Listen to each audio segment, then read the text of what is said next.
আসসালামু আলাইকুম রহমতুল্লাহি ওবরাকাতুহ। আলহামদুলিল্লাহি ওয়াহদা ওয়াসসালাতু ওয়াসসালামু আলা মান লা নাবিয়্যা বা'দা ওয়া আলা আলিহি ওয়া সাহবিহি ওয়া মাওয়ালা। আল্লাহ রাব্বুল আলামিন এখানে প্রথম আলোচনা শুরু করেছেন প্রশ্নবোধক। আম্মা ইয়াতাসাআলুন, তারা কোন জিনিস সম্পর্কে পরস্পরকে জিজ্ঞাসাবাদ করছে। তারা মানে কারা? ওই যে মক্কার লোকেরা, এরা যখন শুনছে আখেরাত হবে, কিয়ামত হবে, সকালবেলা বাইরে করে, এই ভাই শুনছো মুহাম্মদ সাল্লাল্লাহু আলাইহি ওয়াসাল্লাম কি বলছে শুনছো? হ্যাঁ শুনছি তো ভাই। ওই যে বলে মারা যাওয়ার পরে আবার নাকি বিচার হইব, আবার নাকি মানুষকে তুলব, এইটা নিয়ে সব জায়গায় দোকানপাট রাস্তাঘাটে আলোচনা চলতেছে।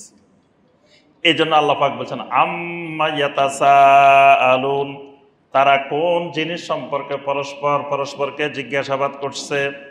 আনিন নাবাইল আযীম, যেই জিনিসটা সম্পর্কে জিজ্ঞাসা করতেছে এই জিনিসটা হলো আনিন নাবাইল আযীম, মহান এক সংবাদ সম্পর্কে জিজ্ঞাসা করতেছে।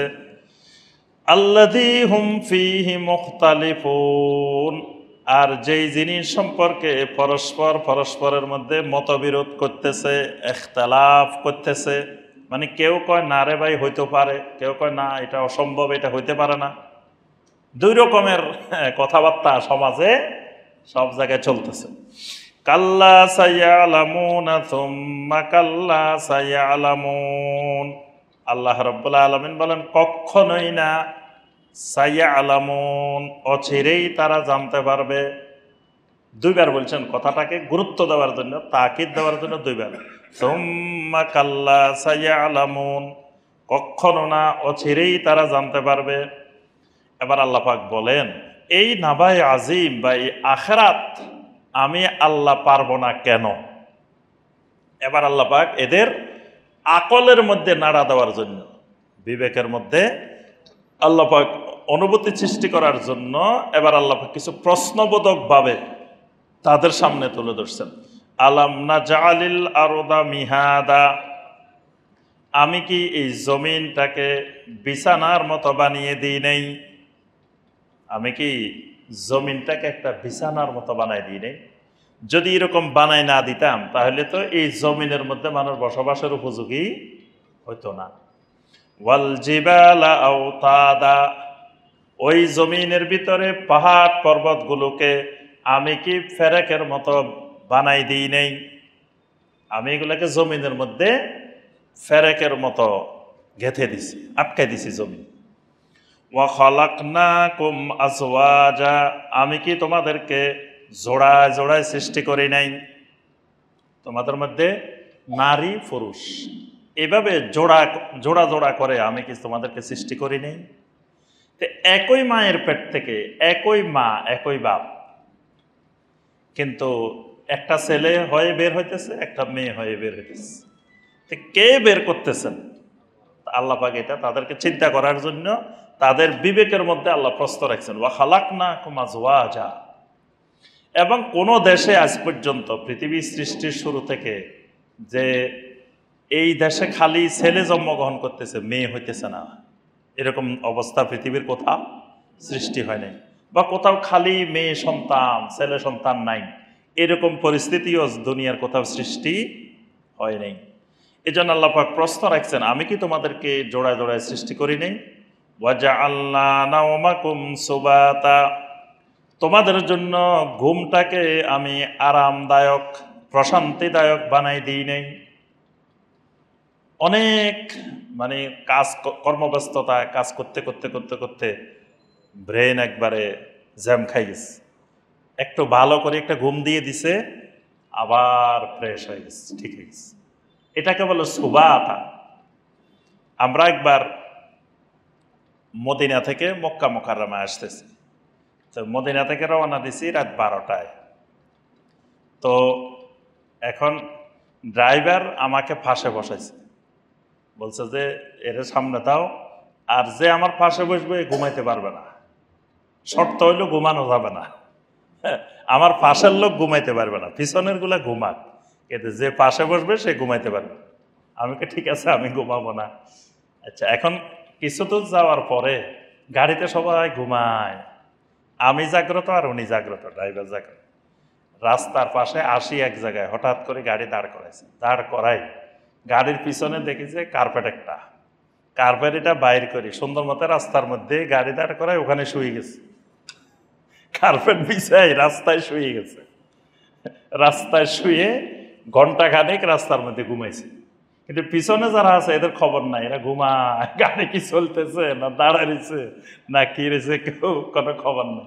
ড্রাইভার এখানে ঘুমাইতেছে, গাড়ি দাঁড় করায় ঘুমাইছে। 1 ঘন্টার মতো ঘুমাই, তারপরে উঠে আবার গাড়ি টান দিছে। তো এই যে ঘুম গেছে, তার যা ক্লান্তি ছিল যা ছিল সব ঠিক হয়ে গেছে। আল্লাহ রাব্বুল আলামিন এই ঘুমটাকে সুবাতা, প্রশান্তিদায়ক বানিয়ে দিয়েছে। ওয়াজআলনাল লাইলা লিবাসা, আমি কি তোমাদের জন্য রাত্রিটাকে লেবাস বানিয়ে দিই নাই? লেবাস যেরকম মানুষের শরীরকে গরম থেকে, শীত থেকে, বিভিন্ন কিছু থেকে রক্ষা করে, তার গোপনীয়তা রক্ষা করে, সবকিছু করে, আল্লাহ পাক রাতটাকে ওই রকম লেবাসের মতো আবরণশীল এবং অন্ধকার বানাই দিচ্ছেন। যদি রাতও যদি দিনের মতো আলো থাকতো, তাহলে মানুষ এত আরামে রাত্রে ঘুমাইতে পারত না। ওয়াজআলনান নাহারা মাআশা, আমি কি দিনটাকে তোমাদের জন্য জীবিকা উপার্জনের উপযোগী বানাই দিই নাই? তোমাদের জন্য জীবন জীবিকা অর্জনের জন্য দিনটাকে কি আমি ওইভাবে নির্ধারণ করে দিই নাই? ওয়াবানাইনা ফাওকাকুম সাবআন শিদাদা, তোমাদের উপরে আমি 7টা কঠিন স্তর দিয়ে 7টা আকাশ তোমাদের উপরে আমি বানাই দিই নাই।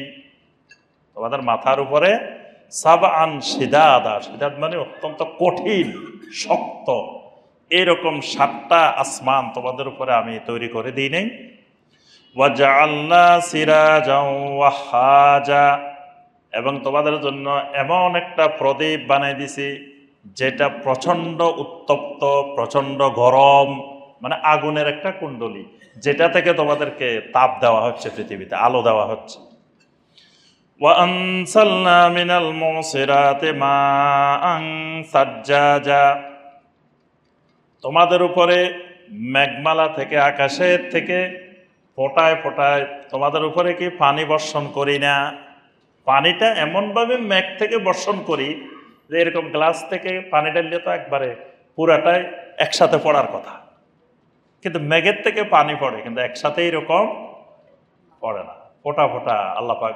এর মধ্যেও বান্দার জন্য মানে কয়েকটা জিনিস রেখেছেন। একটা হলো বৃষ্টির মধ্যে আল্লাহ সৌন্দর্য রেখেছেন, বৃষ্টির মধ্যে আল্লাহ রহমত রেখেছেন, বৃষ্টির মধ্যে আল্লাহ পাক সুসংবাদ রেখেছেন। এটাও আল্লাহ রাব্বুল আলামিনের একটা আয়াত। লিনুখরিজা বিহি হাব্বান ওয়া নাবাতা ওয়া জান্নাতিন আলফাফা, ওই বৃষ্টির পানি দিয়ে তোমাদের জন্য বের করে নিয়ে আসি হাব্বান ওয়া নাবাতা, বিভিন্ন ধরনের শস্য দানা, বিভিন্ন ধরনের উদ্ভিদ। ওয়া জান্নাতিন আলফাফা, একবারে সাজানো গোছানো সুন্দর সুন্দর বাগান। সুবহানাল্লাহ। ইন্না ইয়াউমাল ফাসলি কানা মিকাতা, অবশ্যই সেই ফয়সালার দিন নির্দিষ্ট করা আছে, নির্দিষ্ট সময় অনুযায়ী এসে যাবে। ইয়াউমা ইউনফাখু ফিস-সূরি ফাতাতুনা আফওয়াজা, যখন ওই সিংহার মধ্যে ফুৎকার দেওয়া হবে তখন তোমরা দলে দলে আসতে থাকবে। ওয়া ফুতিহাতিস সামাউ ফাকানাত আবওয়াবা, আসমান সমূহ সেদিন খুলে দেওয়া হবে, তখন শুধু আসমানের দরজা আর দরজা, গেট আর গেট দেখা যাবে। মানে এখন তো আসমানের কিছু দেখা যায় না, আসমান লাগানো, কিন্তু যখন আসমানকে খুলে দেওয়া হবে তখন শুধু আসমানের দরজা দেখা যাবে, শুধু গেট আর গেট, দরজা আর দরজা। ওয়া সুয়্যিরাতিল জিবালু ফাকানাত সারাবা, এবং পাহাড়গুলোকে এমন ভাবে উড়ানো হবে, এমন ভাবে প্রবাহিত করা হবে যেন সেগুলো তুলার মতো উঠতে থাকবে পাহাড়গুলো। ইন্না জাহান্নামা কানাত মিরসাদা, আর জাহান্নাম অপেক্ষায় আছে, প্রতীক্ষায় আছে। জাহান্নাম অপেক্ষা করতেছে কাদের জন্য? লিত্তাগিনা মাআবা, যারা ওই গন্তব্যস্থলে পৌঁছার ব্যাপারে বিদ্রোহী, মানে যারা তাদের গন্তব্যস্থল হবে ওই জায়গায়, সেই গন্তব্যস্থলকে অস্বীকার করে। তাগীন, তাগীন মানে বিদ্রোহী। বিদ্রোহী মানে যারা আল্লাহর হুকুম, আল্লাহর বিধানের ব্যাপারে সীমা লঙ্ঘন করে। এই সীমা লঙ্ঘনকারীদের জন্য ওই জাহান্নাম অপেক্ষমান আছে, প্রতীক্ষারত আছে। লাবিসিনা ফিহা আহকাবা, এবং ওই জাহান্নামের ভিতরে তারা যুগের পর যুগ অবস্থান করতে থাকবে। আহকাবা, আহকাবা মানে এক হকবার পর এক হকবা, এক যুগের পর এক যুগ, এভাবে অনবরত তারা সেখানে অবস্থান করতে থাকবে। লা ইয়াযুকুনা ফিহা বারদান ওয়ালা শারাবা, সেই জাহান্নামের ভিতরে কোনো ঠান্ডা পানীয়, কোনো ধরনের সুস্বাদু পানীয়, এগুলো তারা আস্বাদন করবে না। ইল্লা হামিমান ওয়া গাসসাকা, শুধুমাত্র উত্তপ্ত গরম পানি হামিম। হামিমটা হলো প্রচণ্ড উত্তপ্ত গরম পানি, আরেকটা হলো গাসসাকা। গাসসাক হলো কণ্ঠনালীর মধ্যে আটকে যাওয়া এরকম কঠিন ধরনের খাবার, এগুলো ছাড়া আর কিছু তাদের জন্য থাকবে না। জাযাআও ওয়াফাকা, এটাই তাদের পরিপূর্ণ প্রতিদান, এটাই তাদের যথাযথ জাযা। ইন্নাহুম কানু লা ইয়ারজুনা হিসাবা, কারণ এই মানুষগুলো তো হিসাবের কোনো আশা করতো না, মানে এই দিন তারা আল্লাহর কাছ থেকে কিছু পাবে এই বিশ্বাসও তারা পোষণ করতো না। ওয়াকাযযাবু বিআয়াতিনা কিযযাবা, আমার আয়াতগুলোর ব্যাপারে তারা কঠিনভাবে মিথ্যা প্রতিপন্ন করত। ওয়া কুল্লা শাইইন আহসাইনাহু কিতাবা, প্রত্যেকটি জিনিসকে আমি আল্লাহ লিখিত আকারে সংরক্ষণ করেছি।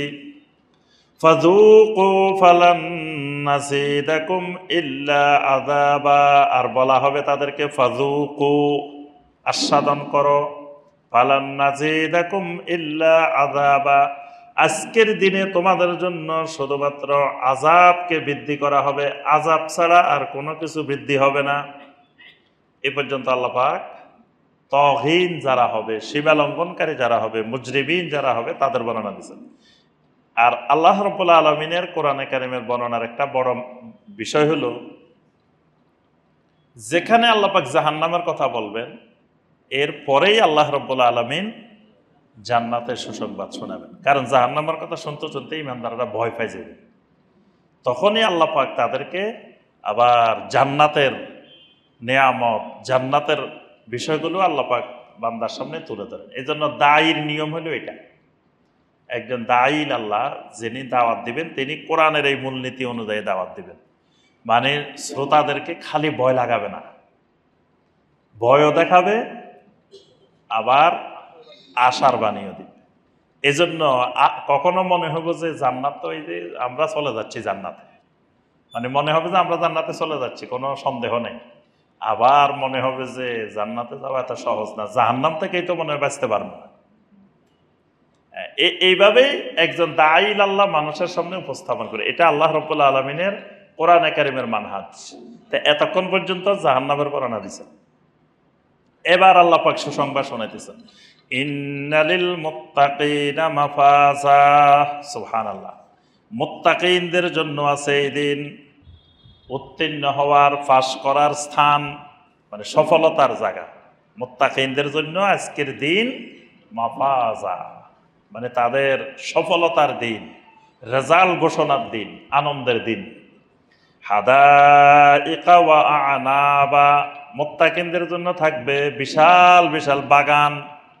হাদিকাতনের বহু বচন হাদায়েক, বাগান খালি একটা না, এক একজনের কয়েক মাইল মাইলকে মাইল বাগান, মানে চোখে যদ্দূর দেখা যাচ্ছে খালি আপনার বাগান, এখান দিয়ে দেখা যাচ্ছে সব আপনার, এখান দিয়ে দেখা যাইতেছে সব আপনার। হাদায়েকা, বাগান আর বাগান, দৃষ্টি সীমা যত দূর যায় খালি বাগান আর বাগান।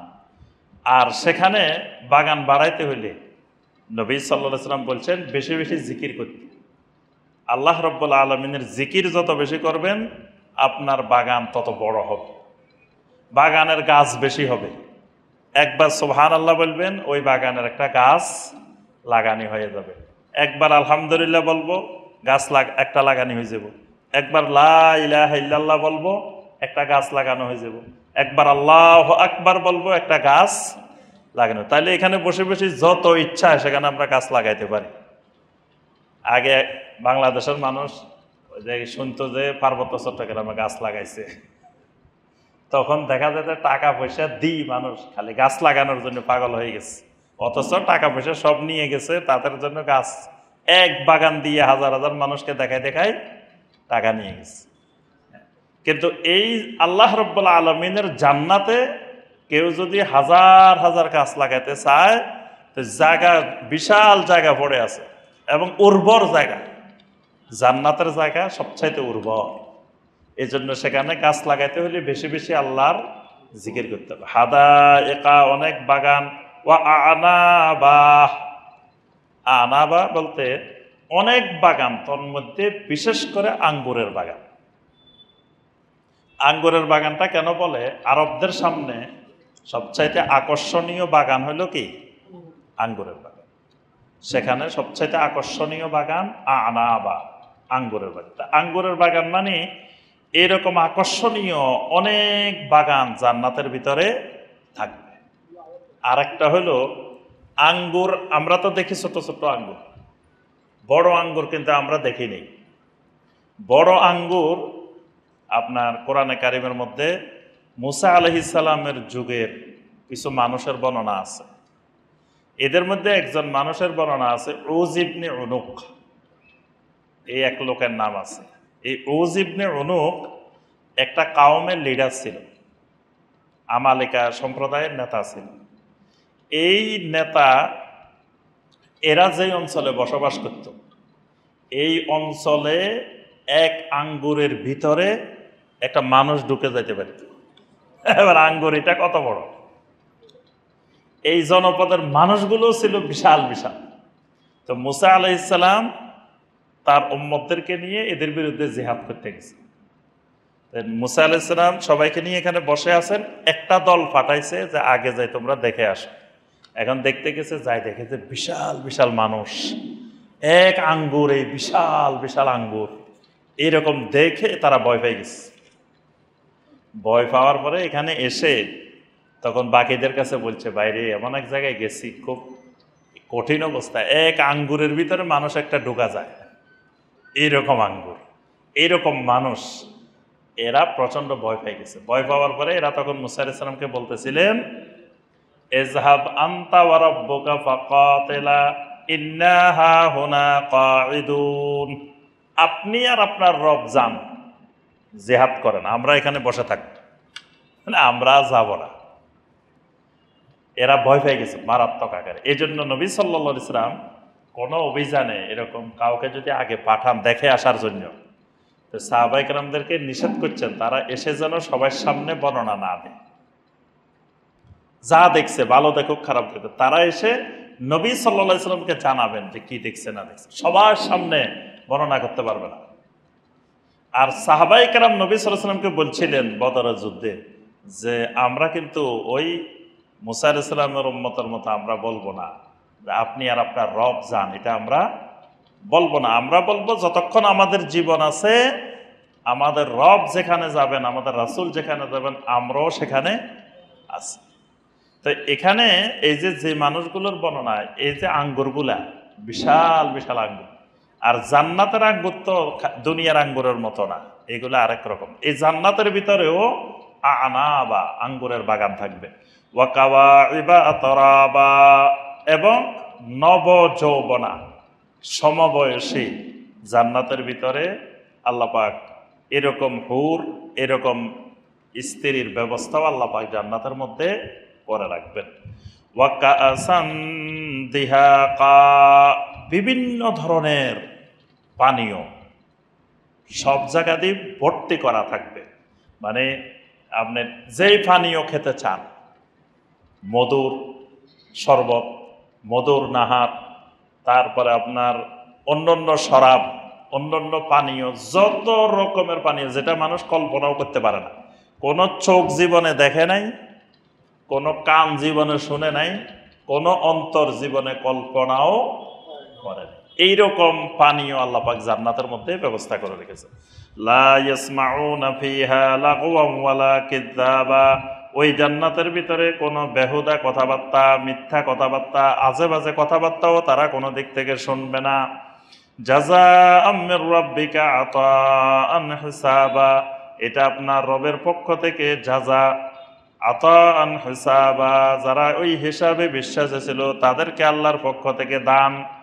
রব্বিস সামাওয়াতি ওয়াল আরদি ওয়া মা বাইনাহুমার রহমানি লা ইয়ামলিকুনা মিনহু খিতাবা, যিনি এই জান্নাত দান করবেন তিনি হলেন রব্বিস সামাওয়াতি ওয়াল আরদ, তিনি আসমান এবং জমিনের একমাত্র রব। ওয়া মা বাইনাহুমা, এবং আসমান জমিনের মাঝখানে যা কিছু আছে। আর রহমান, তার নাম হলো রহমান। লা ইয়ামলিকুনা মিনহু খিতাবা, সেদিন আল্লাহর পক্ষ থেকে তারা কোনো কিছুরই সুনির্দিষ্টভাবে মালিক হবে না, অর্থাৎ আল্লাহর সম্বোধন, আল্লাহর খেতাব ছাড়া এরা আর কোনো কিছুর মালিকানা নিজেদের থাকবে না। মানে আল্লাহ যাকে যতটুকু দিবেন সেই ততটুকু পাবে, এর বাহিরে কারো নিজস্ব কোনো মালিকানা নাই। ইয়াউমা ইয়াকুমুর রূহু ওয়াল মালাইকাতু সাফফা, সেদিন জিবরিল আলাইহিস সালাম এবং ফেরেশতারা আসবেন সারিবদ্ধভাবে। জিবরিল আলাইহিস সালাম এবং ফেরেশতারা আল্লাহর সামনে সারিবদ্ধভাবে দাঁড়িয়ে থাকবেন। এই কথাটা আল্লাহ পাক কোরআনে কারিমে আরো অনেক আয়াতে বলছেন। সূরা আল ফাজরের মধ্যে বলছেন ওয়াজা রাব্বুকা ওয়াল মালাকু সাফফান সাফফা, আপনার রব এবং ফেরেশতা সারিবদ্ধভাবে দাঁড়ানো, সাফফান সাফফা। তারপরে আল্লাহ পাক, আল্লাহ রাসূল সাল্লাল্লাহু আলাইহি ওয়াসাল্লাম বলছেন, আমি কি তোমাদেরকে ফেরেশতারা যেভাবে তাদের রবের সামনে দাঁড়ায় সেই দাঁড়ানোটা আমি তোমাদেরকে শিখিয়ে দিব না? সাহাবায়ে কেরাম বললেন, বালা ইয়া রাসূলুল্লাহ, অবশ্যই আমাদেরকে শিখিয়ে দেন। নবী সাল্লাল্লাহু আলাইহি ওয়াসাল্লাম বলেন, ফেরেশতারা যখন আল্লাহর সামনে দাঁড়ায়, ইয়াতারাসুনা ফিস সাফ, তারা কাতারের মধ্যে ঘেঁষে ঘেঁষে দাঁড়ায়, একজনের সাথে একজন মিশে মিশে দাঁড়ায়, মাঝখানে ফাঁক রাখে না। তারা কাতার পূর্ণ করে, ইয়াতারাসুনা ফিস সাফে, কাতারের মাঝখানে ফাঁক বন্ধ করে ঘেঁষে ঘেঁষে দাঁড়ায়। এইভাবে দাঁড়ানোটা ফেরেশতাদের স্বভাব। এইভাবে সলাতের মধ্যে দাঁড়াইলে আল্লাহ পাক ওই মানুষগুলোর মধ্যে ফেরেশতাদের স্বভাব সৃষ্টি করে দেন। কিন্তু আমরা দাঁড়াই হইল যার থেকে যে দূরে দূরে দাঁড়ানো যায়। মাঝখানে আমরা কই যে আমরা সলাত আদায় করবো, মাঝখানে শয়তানও তো থাকা দরকার। নবী সাল্লাল্লাহু আলাইহি ওয়াসাল্লাম বলছেন, মাঝখানে জায়গা ফাঁকা থাকলে এখানে শয়তান অবস্থান করে, শয়তান ঢুকে। তো এই কারণে আমরা সলাত আদায় করার পরেও আমাদের মধ্যে ওই ফেরেশতার স্বভাব, ফেরেশতার আখলাক আমাদের মধ্যে তৈরি হয় না। আমাদের মধ্যে শয়তান এই সলাতের মধ্যেও বিভিন্ন ধরনের ওয়াসওয়াসা সৃষ্টি করে। এজন্য সলাতের মধ্যে মনোযোগ থাকে না। সলাতের মধ্যে দাঁড়ায় বাজারের হিসাব করে, কোনো কিছু মিলাইতে পারে নাই, ওইটা এখানে হিসাব করতে থাকে। আর ইমাম সাহেব 3 রাকাত পড়ছে না 4 রাকাত পড়ছে, মুসল্লির খবর থাকে না।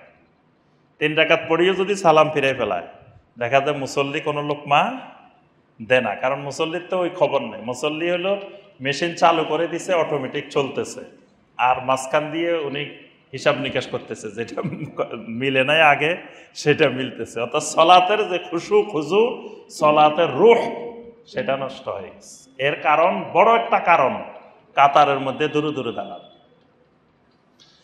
তো আল্লাহ পাক বলছেন যে জিবরিল আলাইহিস সালাম এবং ফেরেশতারা সেদিন কিয়ামতের ময়দানেও সারিবদ্ধভাবে সফ করে দাঁড়াবে। লা ইয়াতাকাল্লামুনা ইল্লা মান আযিনা লাহুর রহমান, সেদিন কেউ কোনো কথা বলতে পারবে না। ইল্লা মান আযিনা লাহুর রহমান, শুধুমাত্র রহমান আল্লাহ রাব্বুল আলামিন যাকে অনুমতি দিবেন, আল্লাহর অনুমতি ছাড়া কেউ কোনো কথা বলতে পারবে না। ওয়াকালা সাওয়াবা, আর ওই ব্যক্তি বলতে পারবে যে সঠিক কথাটা বলবে। সঠিক কথা মানে কি? এই সাওয়াবা মানে তাওহীদ, সঠিক কথা মানে তাওহীদ। অর্থাৎ তাওহীদে বিশ্বাসী আহলুত তাওহীদ ছাড়া আর কেউ কিয়ামতের ময়দানে কথা বলতে পারবে না। মানে তাওহীদের অনুসারী না হইলে সে শাফাআত করতেও পারবে না, শাফাআত পাবেও না। এই জন্য আল্লাহ পাক বলছেন যে সঠিক কথা বলবে সে কিয়ামতের দিন কথা বলতে পারবে, মানে আহলুত তাওহীদেরা কথা বলতে পারবে। যালিকাল ইয়াউমুল হক, আজকের এই দিনটা হলো অবশ্যম্ভাবী হক সত্য দিন। ফামান শাআ আত্তাখাযা ইলা রাব্বিহি মাআবা, যে চায় সে তার রবের দিকে ওই আশ্রয়স্থলে ওই নির্দিষ্ট গন্তব্যপানে সে গমন করতে পারে। মানে আখিরাতের দিনে বিশ্বাস করে যে চায় সে ওই জান্নাত লাভ করতে পারে। ইন্না আনজারনাকুম আযাবান কারীবা, আমি তোমাদেরকে অত্যাসন্ন একেবারে নিকটবর্তী আযাবের ব্যাপারে সতর্ক করে দিচ্ছি। ইয়াউমা ইয়ানজুরুল মার'উ মা কদ্দামাত ইয়াদাহু, যেদিন মানুষ সে যা কিছু আগে পাঠিয়েছিল সেগুলার দিকে তাকিয়ে তাকিয়ে দেখবে, মানে তার আমলনামার দিকে তাকিয়ে তাকিয়ে দেখবে। আর কাফেররা বলতে থাকবে ওয়ায়াকুলুল কাফিরু ইয়া লাইতানি কুনতু তুরাবা, কাফেররা বলতে থাকবে হায়রে আজকে যদি আমি মাটি হয়ে যেতাম, আমি যদি আজকে মাটি হয়ে যেত। এই কথাটা কেন বলবে? আল্লাহ সুবহানাহু ওয়া তাআলা প্রথমে সকল মাখলুকাতকে হাশরের ময়দানে একত্রিত করবেন, মানে মানুষের আগে আল্লাহ পাক অন্যান্য যত মাখলুক আছে এদেরকে, মানুষ আর জিন ছাড়া এদেরকে আল্লাহ পাক একত্রিত করবেন। করার পরে এদেরও কিছু ছোটখাটো হিসাব নিকাশ হবে। এরা একটা আরেকটার উপরে কিছু জুলুম করছিল, এই জুলুমগুলোর পরস্পরের প্রতিশোধ নেওয়া হবে। নেওয়ার পরে আল্লাহ পাক বলবেন কুন তুরাবা, তোমরা মাটি হয়ে যাও, মাটির সাথে মিশে যাও। বাস, এদের আর জান্নাতও নাই জাহান্নামও নাই, মাটির সাথে মিশে গেছে। এই জন্য কাফেররা সেদিন বলতে থাকবে ইয়া লাইতানি কুনতু তুরাবা, আরে আজকের দিনে আমরাও যদি এরকম মাটি হয়ে যেতাম তাহলে আর জাহান্নামের শাস্তি ভোগ করা লাগতো না। আল্লাহ রাব্বুল আলামিন আমাদের সবাইকে কোরআনে কারিমের এই আয়াতগুলো আলোকে আমাদের জীবন গড়ার তৌফিক দান করুন। আল্লাহ পাক আমাদের সবাইকে কোরআনে কারিমের সাথে তাআল্লুক বৃদ্ধি করার তৌফিক দান করুন। আল্লাহ রাব্বুল আলামিন কোরআনে কারিমকে কিয়ামতের ময়দানে আমাদের সকলের জন্য শাফাআতকারী বানিয়ে দিন। কোরআনে কারিমকে আমাদের পক্ষের হুজ্জাত দলিল হিসাবে আল্লাহ পাক কিয়ামতের ময়দানে বানিয়ে দিন। এই কোরআনে কারিমের আলোকে আমাদের ব্যক্তি জীবন, পারিবারিক জীবন, অর্থনৈতিক জীবন, সামাজিক জীবন, আমাদের সামগ্রিক জীবন কোরআনের আলোকে গড়ে তোলার আল্লাহ পাক আমাদের সবাইকে তৌফিক দান করুন। আমিন ইয়া রাব্বাল আলামিন। আমাদের আজকে তাফসির হয়েছে সূরা আন-নাবা থেকে, আগামী তাফসির হবে সূরা আন-নাজিআত ইনশাআল্লাহ। আল্লাহ পাক আমাদের সবাইকে তৌফিক দিন। সুবহানাকা আল্লাহুম্মা বিহামদিকা আশহাদু আল্লা ইলাহা ইল্লা আনতা আস্তাগফিরুকা ওয়া আতুবু ইলাইক। আসসালামু আলাইকুম ওয়া রাহমাতুল্লাহি ওয়া বারাকাতুহু।